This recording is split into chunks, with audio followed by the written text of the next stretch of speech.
Hello everyone, welcome back to our channel. Today I'll show you how to make your Steam profile private or public quickly and easily. First, open your Steam app.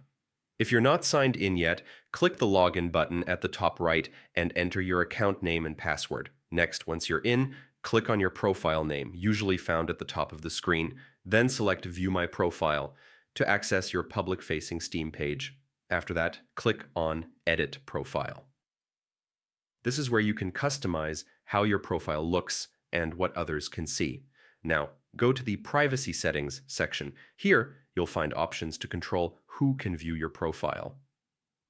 Focus on the part labeled My Profile. To complete, choose either Private or Public. Private means only you and your accepted friends can see your profile. Public lets anyone on Steam view it. Great if you want to grow your network or show off your achievements. And that's it. You've just updated your Steam profile privacy settings. Thanks for watching. Don't forget to subscribe to our channel, and I'll see you in the next video.